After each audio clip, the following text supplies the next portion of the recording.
मित्रांनो, लग्नाची बेडी या मालिकेच्या आजच्या भागामध्ये विनू आता राघवला म्हणतो, मी घरी यायला तयार आहे, माझी एक अट आहे. तेव्हा कोणती अट असं आता राघव विचारतो. तर माझ्या मम्मावर कुणीही म्हणजे कुणीही चिडायचं नाही असं आता जेव्हा विनू म्हणतो तेव्हा राघव म्हणतो, ठीक आहे, आम्ही कुणीही तुझ्या मम्मावर चिडणार नाही, अगदी प्रेमाने तिच्याबरोबर बोलू आणि वागू सुद्धा. विनू आता ठीक आहे असं म्हणतो आणि मग नंतर राणीला विचारतो, मम्मा जायचं ना आपण आपल्या घरी, मला तू आणि बाबा एकत्र हवे आहात, मी माझ्या आजी आजोबांना आणि घरच्या सर्वांनाही मिस करतो. सारखा सारखा तो आता रिक्वेस्ट करू लागतो. तर राणी लगेच तिच्या आईकडे पाहते तर तिची आई इशारा करते, म्हणून राणी म्हणते, बरं ठीक आहे बाळा, चल जाऊयात आपण. मग घरी जायचं म्हणून विनूला प्रचंड आनंद होतो. तेव्हा तो आता म्हणतो, thank you mama, thank you very much. तेव्हा मी माझी बॅग घेऊन आलो, तुम्ही इथेच थांबा असं तो राघवला म्हणतो. तेव्हा राघव हो असं म्हणतो. विनू आणि त्याचबरोबर मधू तेथून जातात. घरातील सर्वजण आता एकमेकांच्या हातावर हात ठेवतात आणि मिशन सक्सेसफुल, हुर्रे असं म्हणून सर्वजण आनंद व्यक्त करतात. आता घरी गेल्यानंतर सर्वजण दरवाजात पाय टाकणार असतात. तेवढ्यातच सावी आता तेथे औक्षण करायचं ताट घेऊन येते आणि म्हणते, थांबा. विनूला पाहून सावीला प्रचंड आनंद झालेला असतो. तेव्हा ती म्हणते, विनू बरं झालं तू आलास, मी ना तुला खूप मिस केलं. मग आता विनू पण म्हणतो, मी पण तुला खूप मिस केलं. तेव्हा सर्वजण आता त्या दोघांचं बोलणं ऐकून अगदी खुश होऊन जातात. तेव्हा तू विनूचं औक्षण करायला आलीस का? तेव्हा सावी म्हणते, हो मी औक्षण करायला आले, कारण आईने मला अगोदर फोन करून सांगितलं होतं. तेव्हा सर्वजण आता सिंधूकडे पाहू लागतात. मधूचं मात्र आपलं हे सगळेजण एकदम आनंदात आहे हे पाहून मधूचं तोंड मात्र वाकडंच होतं. सर्वजण खूप कौतुकाने सिंधूकडे पाहू लागतात. तेव्हा मी औक्षण करू का आता आई विनूचं असं सावी विचारते. तेव्हा रुक्मिणी म्हणते, नको. सर्वजण तिच्याकडे पाहतच राहतात. सावीच्या हातातून आता औक्षणाचं ताट घेत रुक्मिणी स्वतः आता विनूचं औक्षण करू लागते आणि त्याचबरोबर राघवला देखील पुढे यायला सांगते. तेव्हा आता विनूचं औक्षण करत असताना विनू म्हणतो की थांब आजी. रुक्मिणी आता थांबते तर त्याची नजर आता सारखी राणीला शोधत असते. ही गोष्ट बरोबर आता सिंधूला समजलेली असते.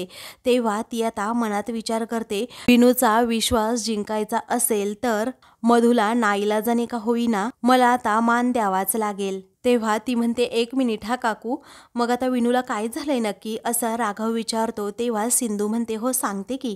त्यावेळी सिंधू आता लगेच राणीला पुढे घेते आणि म्हणते, विनू बरोबर त्याची मम्मा सुद्धा इकडे राहायला आली आहे ना, म्हटल्यावर तिचं सुद्धा औक्षण व्हायलाच हवं, हो की नाही विनू?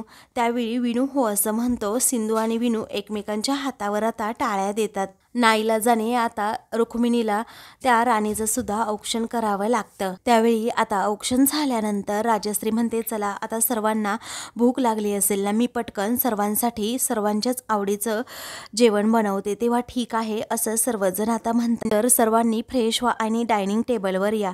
तेव्हा ठीक आहे असं राघव म्हणतो. सर्वजण आतमध्ये जातात. सर्वजण आतमध्ये गेल्यावर सिंधू आणि राणी या दोघीही एकमेकींकडे पाहतात. तेव्हा विनू तुला कधीच आई म्हणणार नाही आणि आई म्हणून तुला कधीही ॲक्सेप्ट करणार नाही असं रागातच राणी म्हणते. तेव्हा सिंधू म्हणते, बघू ना आता पुढे काय काय होते, कारण लवकरच तुझा खोटा मुखवटा मी बाहेर आणणार आहे. तर काय होतंय ना ते बघस तू विनू समोर. त्यावेळी आता राणी पण तेवढ्याच तोऱ्यात म्हणते, हो बघूयात ना. तर सिंधू आता आतमध्ये जाते. काही वेळानंतर घरातील सर्वजण डायनिंग टेबल जवळ येतात आणि सर्वजण जेवायला बस. मधू तेथे येते आणि विनूला विचारते, तू भाजी पोळी खाणार की वरणपोळी? विनू म्हणतो, वरणपोळी खाणार. मग आता ती त्याला वाढत असते. तर राघवचं लक्ष आता त्या दोघांकडेच असतं. आता मुद्दामच तो तेथून मधूला घालवून देण्यासाठी तेथे पाण्याचा ग्लासच तिच्या अंगावर मुद्दाम सांडवतो. तेव्हा आता मधू पाय आपटत राहते आणि म्हणते, राघव तू हे काय केलंस रे? जरा बघून ग्लास नाही भरता आला का असं मधून ती तनतन करते. त्याच वेळी आता राघव हा काहीच बोलत नाही. तो म्हणतो, आय एम एक्स्ट्रीमली सॉरी. तेव्हा जा तू बरं चेंज करून ये पटकन असं राघव जेव्हा तिला म्हणतो तेव्हा ती तेथून जाते. तर आता सिंधू पटकन कापड घेऊन येते आणि ते पाणी स्वच्छ करते. विनू मात्र एकदम शांतपणे बसलेला असतो, कारण त्याला भूक लागलेली असते. सर्वजण त्याच्याकडे पाहतच राहतात. त्यावेळी आता सिंधू मनात विचार करते, खरंच मला असं वाटतंय विनूला भूक लागलीये आणि मधू यायची तो वाट पाहतोय. तेव्हा राघव म्हणतो, अगं सिंधू, विनूला भूक लागलीये, तू जरा त्याला भरवतेस का? तेव्हा आता सिंधू एकदम शांत होते. विनू सुद्धा काही बोलत नसतो, एकदम शांत शांत असतो. पुढे रुक्मिणी म्हणते, हो अगं सिंधू, तू भरव त्याला, कारण मधू आता कसं आहे ना, कपडे वाळवायला गेली आहे म्हटल्यावर भरव तू.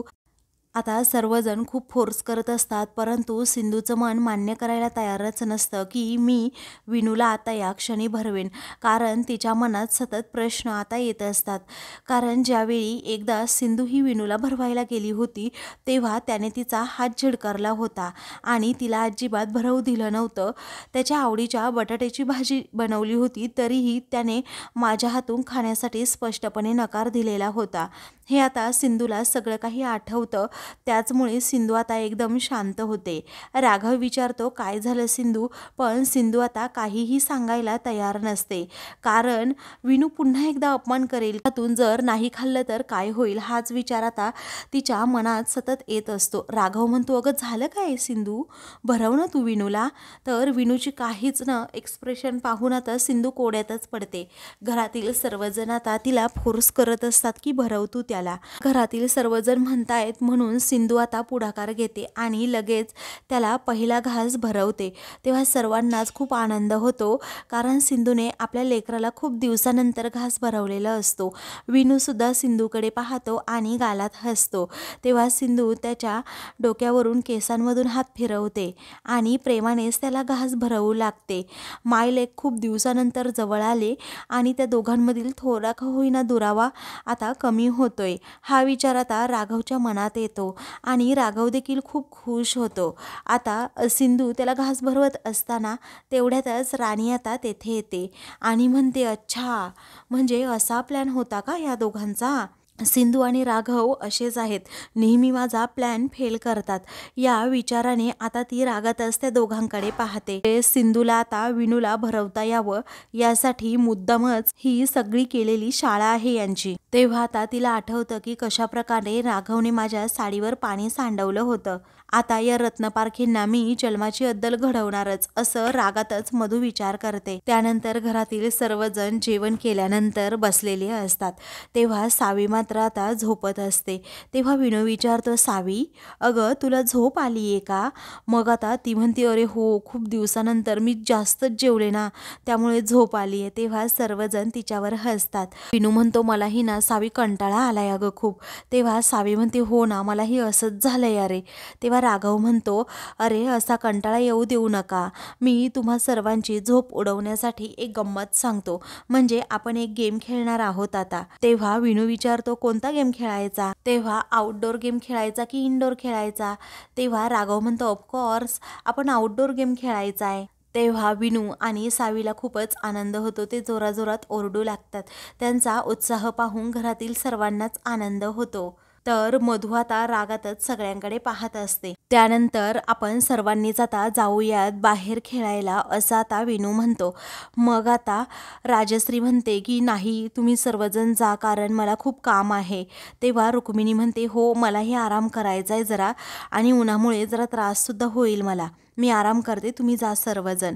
तेव्हा रेश्मा आता हो नाही करते आणि म्हणते की नको, मलाही उन्हाचा खूप त्रास होतो, मी नाही जात आता या क्षणी बाहेर, तुम्ही जा बरं सर्वजण. तेव्हा आता आई चल ना गं, असं सिंधूला आता सावी सतत म्हणत असते. तेव्हा सिंधू म्हणते, बरं ठीक आहे, म्हणून ती आता होकार देते. त्यामुळे सावी खूपच खुश होते आणि आई येणार असं जोराजोरातच मोठ्याने ओरडते. विनू आता लगेच राणीकडे पाहतो. राणी आता म्हणते की बरं येते बाबा चल. तेव्हा आता विनूला देखील आनंद होतो आणि तो सुद्धा म्हणतो की हो मम्मा येणार, असं म्हणून तोही आता आनंदाने उड्या मारू लागतो. मुलांच्या चेहऱ्यावरील तो आनंद पाहून सिंधूला आणि राघवला खूप छान वाटतं. दोघेही आता कौतुकाने आपल्या लेकरांकडे पाहत राहतात. त्यानंतर आता मधू त्याचबरोबर राघव, सिंधू आणि दोन्हीही मुलं बाहेर येतात. तेव्हा आता आपण फुटबॉल खेळायचं का असं आता विनू विचारतो. तेव्हा सिंधू म्हणते हो चालेल की. आणि आता आपल्या डोळ्यांवरील गॉगल काढत म्हणते विनू प्लीज हे नको ना, मला नाही आवडत रे हे फुटबॉल वगैरे खेळायला, आपण लुडो खेळायचं का. मग आता नाही मला फुटबॉलच खेळायचा आहे असं आता विनू म्हणतो. कारण फुटबॉल हा आउटडोर गेम आहे आणि लुडो हा इनडोर आहे. मम्मा मी अगोदरच म्हटलो ना गं मला आउटडोर गेम खेळायचे आहेत म्हणून. विनूला खूप फोर्स करत असते की आतमध्ये चल तू, पण विनू ऐकायला तयारच नसतो. त्यानंतर राघव म्हणतो आपण एक काम करूयात, आपण माझ्या लहानपणीचे गेम खेळूयात. तेव्हा आता सिंधू म्हणते हो चालेल की, खेळूयात आपण लहानपणीचे गेम. त्यानंतर आता सावी म्हणते बॅड आयडिया, मला नाही खेळायची तुमच्या लहानपणीचे गेम बाबा. मग आता विनूसुद्धा म्हणतो हो बाबा बॅड आयडिया आहे. राघवचा चेहराच पडतो. मग आता सिंधू म्हणते अरे कसली रे बॅड आयडिया, तुम्हा लहान मुलांना ना नुसते गेम खेळायचे असतात त्या मोबाईलवर. अरे मैदानात जावं, मैदानी गेम खेळावे जरा, नाहीतर तुमची इम्युनिटी कशी वाढणार. तेव्हा आता मधू रागातच सिंधूकडे पाहत असते. तेव्हा सिंधू म्हणते माझ्याकडे ना एक खूप मस्त गेम आहे. त्यावेळी आता कोणता आई असं सावी विचारते. तेव्हा गेमचं नाव आहे 3 पायांची शर्यत असं सिंधू म्हणते. तेव्हा आता ही 3 पायांची शर्यत कशी खेळायची असं आता सावी विचारते. तेव्हा हे खेळतात तरी कसं असं पुन्हा एकदा विनू विचारतो. आता सिंधू म्हणते हा गेम खेळायचा कसा ना मी तुम्हाला सांगते. काय करायचं, एका टीममध्ये 2 जण असतील. आता सपोज विनू आणि सावी एकत्र एका टीममध्ये असतील तर एकाचा उजवा पाय आणि एकाचा डावा पाय असे त्यांचे पाय बांधायचे. जो पुढे पटपट चालेल किंवा जो पळेल ती टीम जिंकेल, चालेल ना. आता विनू म्हणतो हो चालेल, खूप इंटरेस्टिंग हा गेम आहे, चला लगेच खेळायला सुरुवात करायची का विनू म्हणतो. तेव्हा सिंधू म्हणते एक प्रॉब्लेम आहे, बी टीममध्ये कसं कोण जाणार, कारण आम्ही तर 3घे जण आहोत. त्यावेळी आता राघव म्हणतो काही प्रॉब्लेम नाही, तुम्ही खेळा आणि मी अंपायर बनतो, म्हणजे कोणी चिटिंगसुद्धा करणार नाही. तेव्हा ठीक आहे असं सर्वजण म्हणतात. तर आता राणीचा चेहराच पडतो. तेव्हा टीम्स कशा असतील असं सावी पुन्हा विचारते. त्यावेळी आता राणी पुढे सांगू लागते की माझी आणि विनूची एक टीम, सिंधू आणि सावीची दुसरी टीम. तेव्हा ही तर चिटिंग आहे असं सावी म्हणते. तेव्हा बरोबर ही तर चिटिंग आहे असं सिंधूसुद्धा म्हणते. राघव म्हणतो बरोबर, अशा टीम्स पाडल्याच जाणार नाहीत. त्यानंतर राघव म्हणतो मग काय करायचं आता पुढे, टीम्स तर कशा पाडायच्या. मग आता सिंधू म्हणते माझ्याकडे एक आयडिया आहे, आम्ही काय करतो दोघींच्या नावाच्या चिठ्ठ्या टाकतो. या दोन्हीही मुलांना एक एक चिठ्ठी उचलायला सांगू, ज्याच्या चिठ्ठीमध्ये जिचा पार्टनर असेल, चालेल ना. तेव्हा राघव म्हणतो समजलं आता, गॉट इट, तुम्ही काय करा आता चिठ्ठ्या करा. तेव्हा आता राणी त्या दोघांकडे पाहतच राहते. मग सावी म्हणते मला तर ही आयडिया खूप आवडली. त्यावेळी आता सिंधू म्हणते ठरलं, मग चिठ्ठ्या वाटू आणि पार्टनर ठरवू, चालेल ना. त्यानंतर राघव म्हणतो मी आता जातो आणि पेपर घेऊन येतो चिटसाठी असं म्हणून राघव आतमध्ये जातो. त्यानंतर आता राघव लगेच चिठ्ठ्या घेऊन येतो. आता विनू आणि त्याचबरोबर सावी लगेच त्या चिठ्ठ्या उचलू लागतात. तेव्हा राघव म्हणतो नाही, तुम्ही दोघांनीही अजिबात या चिठ्ठ्या उचलायच्या नाही, अगोदर आपण डिसाईड करूयात. तेव्हा अगोदर मी काढणार असं दोघेही हट्ट करू लागतात. पुढे आता राघव म्हणतो विनू तुझ्यापेक्षा मोठा आहे, त्यामुळे तू त्याला चिठ्ठी उचलू देशील प्लीज. तेव्हा आता सावी हो असं म्हणते. पुढे आता राघव म्हणतो विनू चल तू चिठ्ठी उचल. तेव्हा विनू आता आनंदाने ती चिठ्ठी उचलणार असतो. तेवढ्यातच आता मधू म्हणते थांब विनू. तेव्हा आता विनू विचारतो काय झालं मम्मा. तेव्हा राघव देखील विचारतो काय झालं आता मधू. मग आता विनू नाही तर सावी चिठ्ठी उचलेल असं आता मधू म्हणते.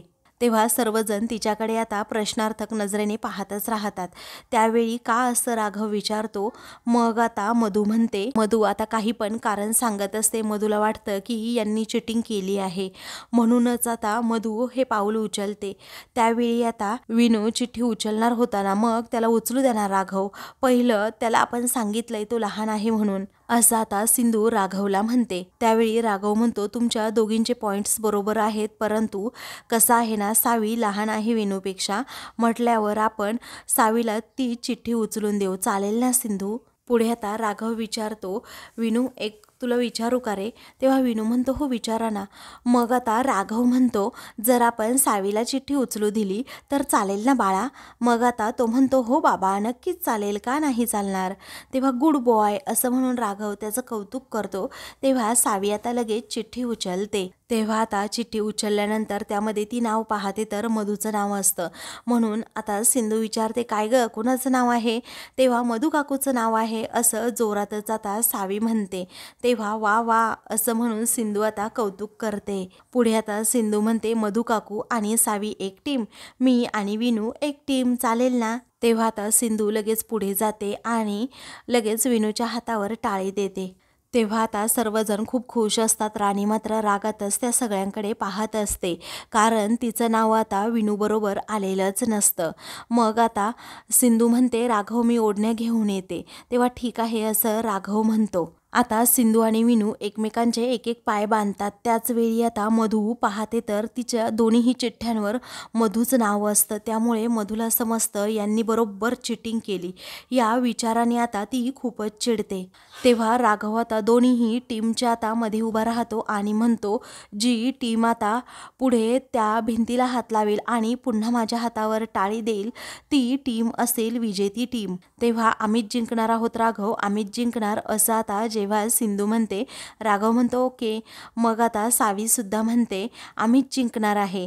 तेव्हा सिंधू म्हणते नाही तुम्ही जिंकणारच नाही. तेव्हा आता लेफ्ट राईट करत आता त्या दोन्हीही टीम पुढे पुढे जायला निघतात. अगोदर सिंधू आणि विनू पुढे जातात, परंतु आता त्या दोघांचे पाय एकमेकांच्या पायामध्ये अटकतात आणि त्यांच्या पायांमध्ये क्रॅम्प येतो. त्यामुळे ते दोघेही जोरातच आता खाली पडतात. ते दोघेही जोराजोरात ओरडू लागतात. मग आता सावी म्हणते चला चला पटकन. तेव्हा आता सावीसुद्धा मुद्दाम गंमत करते. मग आता ती राणीला म्हणते थांब माझा पाय दुखतो. राणी म्हणते अगं चल पटकन, फिनिश लाईन पुढेच आहे, चल आपण लवकरात लवकर जाऊयात. सावी मुद्दामच म्हणते माझे पायसुद्धा दुखायला लागले आहेत. काहीही झालं तरी आता सिंधूला विनूला जिंकून द्यायचंच असतं, म्हणून ती आता प्रयत्न करत असते. त्यावेळी आता ती विचारते बाळा विनू तुला जास्त लागलं तर नाही ना? मग आता तो ओरडत असतो की मला लागलंय. इकडे सिंधू आता विनूला म्हणते चल उठ बाळा. मग आता विनू तिच्या हातात हात देतो, परंतु त्याला व्यवस्थित उठताच येत नाही. मग आता काय करावं हा सिंधूला प्रश्न पडतो. ती आता खूपच घाबरते. विनू मात्र आता रडू लागतो. इकडे आता राणी सारखी सारखी म्हणत असते अगं सावी चल पटकन, पण आता सावी ऐकायला तयारच नसते. आता राघव हा विनूची तडफड पाहत असतो, परंतु त्याला उठताच येत नसतं. मग आता सिंधू एक आयडिया करते आणि म्हणते तू डोळे बंद कर. तेव्हा विनू आता डोळे बंद करतो. तेव्हा सिंधू म्हणते आता इमॅजिन कर की तुझ्या आजूबाजूला खूप मोठं ग्राउंड आहे आणि त्या ग्राउंडवर खूप मुलं ही रनिंग रेससाठी जमली आहेत. तेव्हा राघव सिंधू सांगेल ना तसं तसं इमॅजिन करू लागतो. तेव्हा आता विनू जसं जसं इमॅजिन करतो तसं तसं त्याच्यामध्ये आता ताकद येत असते. मग आता त्याला सगळं काही आठवू लागतं की एकदा स्कूलमध्ये जेव्हा रनिंग रेस होती तेव्हा माझा पायाला लागलं होतं. सिंधू आणि राघव तेथे आले होते. मग जेव्हा सर्वजण माझ्यापुढे रनिंग रेससाठी निघून गेले, सर्वजण माझ्यापुढे पळत होते, तेव्हा मला अचानक पायामध्ये पुन्हा क्रॅम्प आला आणि मी जोरातच खाली पडलो. तेव्हा सिंधूनेच मला धीर दिला होता आणि सिंधूनेच मला पळायला लावलं होतं. त्या रनिंग रेसमध्ये मी जिंकलो होतो. हे सगळं काही आता विनूला आठवतं आणि तो पटकनच आता डोळे उघडून सिंधूकडे पाहतो, कारण सिंधूबरोबर बोलल्यामुळे त्याला आता खूप छान वाटलेलं असतं आणि तोच धीर तोच आत्मविश्वास ना त्याच्यामध्ये तिने निर्माण केलेला असतो. विनू आता खूप कौतुकाने सिंधूकडे पाहतो, तर सिंधू ही आता तेवढ्याच प्रेमाने त्याच्याकडे पाहते. तर आता मित्रांनो पुढील भागामध्ये लगेच सिंधू बरोबर भांडू लागते. अगं तू काय सांगितलंस विनूला की तू त्याची खरी आई आहे? खरी आई अशी वागते का सांग बरं? मग आता सिंधू रागातच तिच्याकडे पाहते आणि म्हणते आजपर्यंत तुझी प्रत्येक गोष्ट तुझा प्रत्येक गुन्हा मी माफ केला आहे, परंतु आज तू तुझ्या मुलाच्या जीवावर उठलीस. राघव सुद्धा रागातच आता राणीकडे पाहत राहतो. मग त्यानंतर आता सिंधू म्हणते अगं तू त्या मुलाच्या जीवावर उठलीस, तुला वाटतं की नाही काही? रडण्याचं नाटक करत आता राणी म्हणते मला एक गोष्ट सांग बाळा, आज ड्राईव्ह कोण करत होतं? तेव्हा विनू म्हणतो डॉक्टर काकू ड्राईव्ह करत होती. पुढे आता राणी म्हणते अगं ड्राईव्ह तूच करत होती आणि सर्वात शेवटी गाडीतून तू खाली उतरलीस. मग गाडीला हँडब्रेक लावायची रिस्पॉन्सिबिलिटी कुणाची होती? एक आई आपल्या मुलाचा जीव घेण्याचा प्रयत्न कसा करू शकते? असं म्हणून आता ती सिंधूवरच वेडेवाकडे आरोप करू लागते. तेव्हा सिंधू सणासण राणीच्या कानाखाली मारते. त्यावेळी आता सर्वांना मोठा धक्काच बसतो. तर आता मित्रांनो, अशाच मालिकेंचे पुढील भाग पाहण्यासाठी चॅनलला सबस्क्राईब करा.